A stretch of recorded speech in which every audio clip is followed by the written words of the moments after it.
বেহাল বিদ্যুৎ পরিষেবা নিয়ে ক্ষুব্ধ কালিয়াগঞ্জ ব্লকের বিভিন্ন এলাকার বাসিন্দারা। সঠিক বিদ্যুৎ পরিষেবার দাবিতে বৃহস্পতিবার দুপুরে কালিয়াগঞ্জের অনন্তপুর অঞ্চলের বুড়িডাঙ্গি মোড়ে বিদ্যুৎ দপ্তরের গাড়ি আটকে বিক্ষোভে শামিল হল এলাকাবাসীরা। বিক্ষোভকারী গ্রামবাসীদের অভিযোগ, বেহাল বিদ্যুৎ পরিষেবার কারণে প্রতিনিয়ত সমস্যায় পড়তে হয় এলাকাবাসীদের। বিদ্যুৎ না থাকায় বাড়ির জলের মোটর চলছে না, মোবাইল চার্জ এবং টোটো রিকশার ব্যাটারি চার্জ করাও সম্ভব হচ্ছে না। এছাড়াও ব্যবসায়ীদের দোকানের ফ্রিজের জিনিসপত্র নষ্ট হয়ে যাচ্ছে বলে অভিযোগ। দীর্ঘ কয়েক মাস ধরেই বিদ্যুতের এই সমস্যা চলছে বলে অভিযোগ। গত বুধবার রাতে পুনরায় এলাকায় বিদ্যুৎ সরবরাহ বন্ধ হয়ে যায়। এরপর রাতেই খবর দেওয়া হয় বিদ্যুৎ দপ্তরে। তবে বৃহস্পতিবার দুপুরে এলাকায় বিদ্যুৎ দপ্তরের একটি গাড়ি এসে পৌঁছায় মেরামতির জন্য। এরপরেই বিদ্যুৎ দপ্তরের গাড়ি আটকে বিক্ষোভে শামিল হন ক্ষুব্ধ গ্রামবাসীরা। সঠিক সময়ে বিদ্যুৎ বিল জমা দেওয়া সত্ত্বেও এলাকায় বিদ্যুৎ পরিষেবা কেন সঠিক নয় তা নিয়ে প্রশ্ন তুলেছেন গ্রামবাসীরা। সুষ্ঠু জীবনযাপন করতে এলাকায় সঠিক বিদ্যুৎ পরিষেবার দাবি জানিয়েছেন বিক্ষোভকারী গ্রামবাসীরা। এ বিষয়ে বিক্ষোভকারী গ্রামবাসীরা জানিয়েছেন, কিন্তু এখানে পরিষেবা ঠিক নেই। কেন সেটা হবে?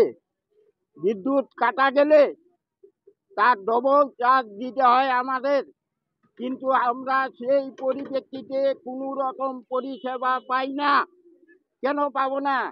আমরা শহর থেকে গ্রাম বঞ্চিত কেন? সেটা মানে কি আমাদেরকে সেটা কৈফিয়ত দিতে হবে। আমরা পরিষেবা ঠিক পাচ্ছি না। এখানে রুগী আছে, আছে, মনে করেন যে কোনো দোকানপাট থেকে অসুস্থ লোক থেকে এখানে খুব অসুবিধা হচ্ছে। আমরা আমাদের পরিষেবা কোনোটাই ঠিক নাই। আমরা সেটাই চাই। আমরা এখানে কোনো দেখেন দাঙ্গা হাঙ্গামা এইগুলি চাই না। আমরা চাই সুস্থ জীবন যাপন, সেখানে বাস করতে। সেই পরিষেবাটা আমাদের দিক, সেটাই আমাদের আনন্দিত। অনেক ফোন করি, এমন এক নাম্বার দিয়েছে যেটা সেটা ফোনেই তুলে না, আদৌ ফোন তুলে না। কি কারণে বলতে, একটু বৃষ্টি পড়লে আমাদের হালকা একটু বৃষ্টি বা একটু মেঘ পড়লো লাইন চলে যায়, সারাদিন লাইন আসে না, সারাদিন সারা রাত কোনো খোঁজ খবর করে না ওরা।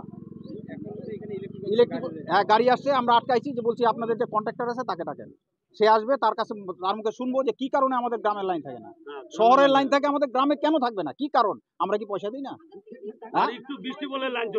তারপরে বলার পরে ওনাদের গাড়ি আটকানো আছে আমাদের, যে বলছি আপনাদের কন্ট্রাক্টরকে নিয়ে আসেন, কিন্তু কিছুক্ষণ পরে ওনার এক অফিস থেকে ফোন আসছে, কে বলছে তার সঠিক জানি না, সে বলতেছে যে আপনি গাড়ি যদি ছাড়েন না হলে থানায় এফআইআর করবো আপনার নামে।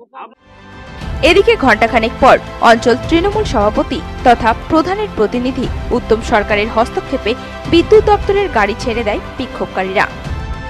উত্তর দিনাজপুর থেকে বিশেষ প্রতিবেদন, নিউজ টুডে।